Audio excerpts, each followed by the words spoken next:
Hey everybody, I'm here with Hamza from Bazaar, the founder of Bazaar, one of the co-founders. Hamza, thank you for joining us at Open and being a part of this interview. Hamza, tell us a little bit more about Bazaar. I'm sure the audience at home, watching all over the world, the Open stage, wants to know a little bit more about the business. What got you to this point with Bazaar? Yeah, Bazaar is a B2B commerce platform in Pakistan. What that means is we provide all types of businesses in Pakistan the service to buy goods for their business, either for consumption or for onward selling. And then the entire supply chain, financial services, the digitization of the value chain is what we provide. So we services businesses like manufacturers, retailers, restaurants across Pakistan. We started about 3 years ago in 2020. Till date, we've raised about $100 million. We're a post-Series B startup in the country. Our team size is about over 400 people. Wow. All based in Pakistan, and all of the business is primarily towards Pakistan. Wow, that's impressive, man. Like, that's also a bit of a mouthful. Like, you've done so much in the last few years, and you're doing so much for the next few. So let's talk a little bit about that. What do the next few years look like for Bazaar? What's next?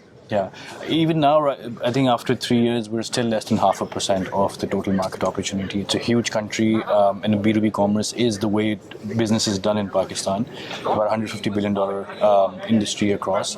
So our next few years look scale it to a substantial size of the market, get it to self-sustainability in terms of profitability.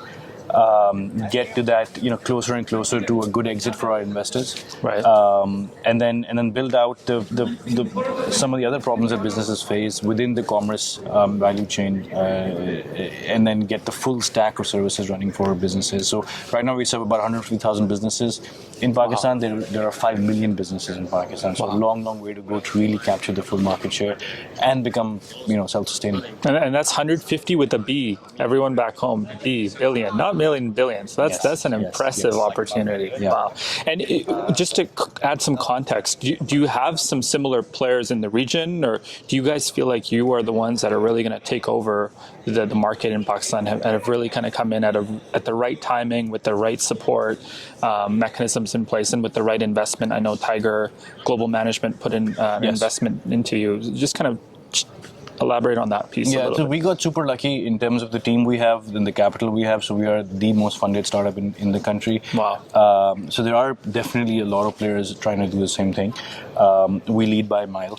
And we'll continue to lead because of the resources we have, and a lot of the funding that we've raised is actually in the bank to be able to keep building technology and the growth that we want to build.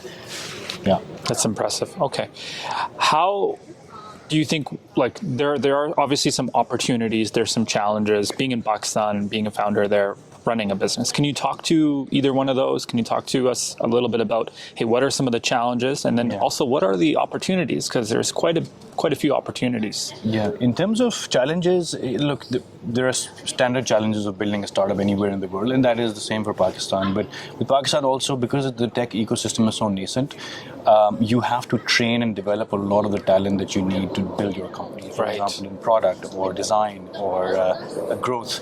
Right. All of that talent doesn't exist because there's not a lot of precedence of large product companies being built in Pakistan. But at the same time, it's extremely fulfilling to really hire young talent, help see them grow in these kind of competencies, and then inshallah they will be the ones who will found new companies in the product space. In terms of opportunities, look, the opportunities are massive in Pakistan. It is so nascent. We are compared to, let's say, Colombia or Vietnam or even India, we are very low as a percentage of GDP of VC funding in dollar terms. So a lot of room to grow, a lot of industries ripe for disruption. And in terms of adoption, Pakistanis are very, very quick. When there's a good technology providing a good value proposition, they're very quick to adopt it. So if you come and build it, find the right opportunity, there's lots and lots of stuff to build.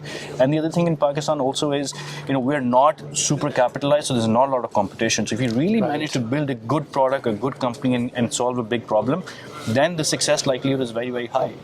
So my message would be, just go do it and try and take the first step and first initiative, and you'll see the results of that. You heard it from the founder of Bazaar. Just go do it. That the path is wide open. Just go. Set sail and just don't even think about it. I think you even mentioned that today during our session earlier. Yes. So just to cap off, how was your experience this weekend with Open? Is there any way that we can continue to support brilliant founders like you? Just a note to that, if I may. I think this is my first time engaging with Open at this scale. Pakistani diaspora is something that all Pakistanis are proud of across the world. Absolutely. But especially the diaspora in the US, and especially in the US, the diaspora that is engaged in the technology industry, especially in California in the Bay Area, they're super successful people. They're extremely humble. They are passionate about Pakistan, and that was really good to see in the entire 3 or 4 days that I was here engaging with them. The help that you can provide is basically all of the training, learning people have while working at some of the best technology companies in the world, in the US. I think it's time to take those learning and go back to Pakistan and build companies with that learning, and then be that bridge between the Valley and Pakistan, because that bridge needs to be created and that will be the catalyst of change in bringing that technology and cutting edge companies into Pakistan. So super proud of the diaspora here. Very, very grateful to have been here, and inshallah looking forward to being here in the future as well. Inshallah. Thank you so much for spending some time with us. Thank you, Open, and Thank you. we will see you again. Stuff.